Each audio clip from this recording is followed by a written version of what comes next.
we were to look at the entire consumption ecosystem, and especially with the larger companies, most of them kind of at the peak of inflation, they launch their own D2C brands. So there's D2C, then there is your mass brands, then there's premium, and the entire premiumization strategy. Now with GST rates being slashed, do you see a change in strategy? And I think that, look, these are different ways of reaching consumers. So let's look at it in two ways. One is the emergence of D2C brands. And we all know that there's been a democratization of brands because it was hard to build brands in India thanks to the distribution paradigm that we have.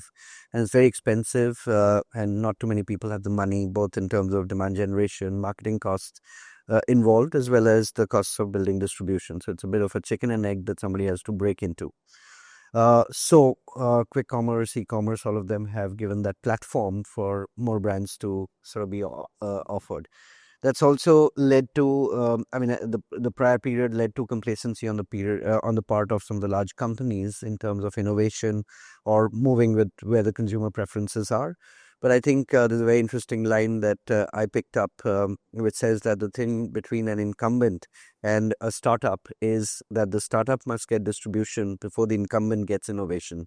But what I see is that the incumbent is really building on innovation much faster than the startup is able to build distribution, because there's a very different skill set there. So overall, I think product meritocracy will win eventually. Channel or a channel kind of strengths or distribution strengths and all have allowed companies to rule over decades. I think that's converting now to a product and a brand-led meritocracy, and that's already started happening. With that, obviously, it's not enough to be a D2C company or a large multinational. The point is, what do you have as a product to the consumer? I think that's where it's heading, and it's already happened. I mean, there's a pretty much evening out of the growths or disproportionate growths that D2C companies were seeing, and similarly, there's a kind of a penetration that large companies are also had achieved. 20 to 24, there was huge growth, and now it's all kind of normalizing out, although quick commerce is really playing a great role in terms of even formalizing the economy, because a lot of categories that I work with in packaged foods, which earlier used to be very unbranded, you'll have some sweet shop selling stuff. The moment the consumption habit comes on quick commerce, you're eventually inevitably buying branded. So there's a formalization happening through those also, and multiple other changes also at play along with all of this. So I think it's a very interesting environment of quite a few factors: supply chains, make in India, digital channels, new age consumer, completely disruptive sort of product models, AI. I think it's all coming together. Hard to predict what the Y is equal to FX is going to be, but I think it's happening in the best benefit of the consumer. Alpina, it'll be interesting to hear from you. What do you expect?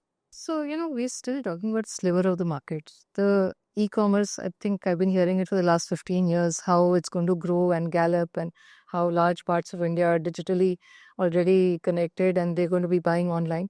We're still looking at 8% of the entire retail business, which tends to be e-commerce. And of that, if you really take out marketplaces, which is the majority of it, you're left with 2 to 3% as D2C brands. They are learning that omnichannel is the way to go, but again, it's a very, very small number. So few categories where there are some Instagrammable brands and there are some brands that have been built digitally, but a majority of D2C brands are struggling. The business model doesn't really work. But you're right. I think this line that distribution versus innovation of incumbents, I think a lot of incumbents are still asleep and they're not really pushing innovation as far ahead. Some of the larger companies that I'm, very close with say that, they're so used to big numbers that when you start a small brand, the kind of numbers it'll get you, it doesn't seem meaningful at all. And therefore, that foray towards innovative products is just curtailed because they're used to much larger numbers. And that's where they're losing out. But I think, right now it's in a flux. We don't know which way it'll go and how far D2C can grow much faster. We need definitely a more accessible ecosystem for startups to be able to make D2C happen more profitably, which is currently not happening. ONDC, the greatly touted platform, not really gone anywhere. So I think at this point, not much has changed. Few categories, few brands might have got the benefit of it, but not much has changed. So do you expect a consolidation in the D2C brands? I don't believe they're large enough right now to even warrant that. When you start talking about a significant number of D2C brands in every category, then it is large enough to warrant the idea of consolidation. Now, yeah, individual brands will get acquired and so on, but it's not a movement as such. So I think there's some of those categories which we all believed at one point in time needs touch and feel, and furniture. How are we ever going to buy a sofa without seeing it, or a TV without seeing it? Significant proportions have moved towards e-commerce and quick commerce. So which are the categories you think D2C has an edge, and which are the categories you think they do not have an edge? So things like luggage, things like mattresses, things like furniture, very high volume products. And the economics of it is that if it's including helmets, so they're high volume, shipping costs are very high, returns have to be allowed, and there are very high level of returns. Marketplace returns can be as high as 30%, 40%.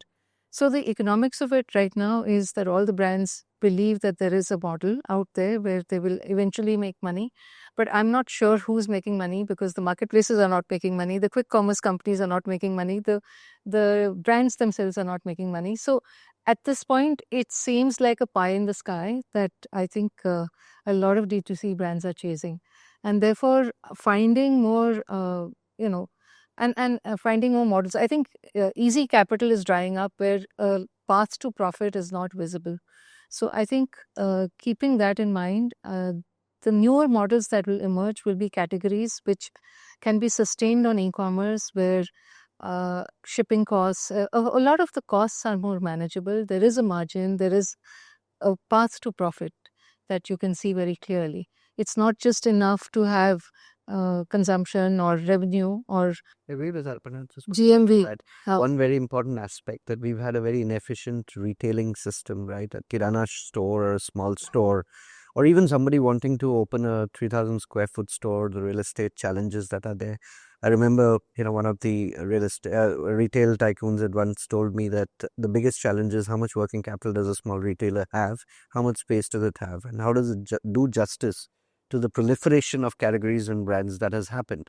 So what e-commerce is providing is a place to choose and get much more option. So from that perspective, what a physical store is able to offer versus what a e-coms, I'm saying more e-com, Q-com is limited to the top 3 brands and convenience. But e-com is able to provide. I think the BPC story has played out in that manner, because if you go to an outlet, a chemist outlet, you'll have 1 or 2 brands of what you want to buy, but a Nykaa is providing the whole plethora of choices out there. So I think that's one more aspect that could be, a criteria to look at what would succeed on e-com or Q-com.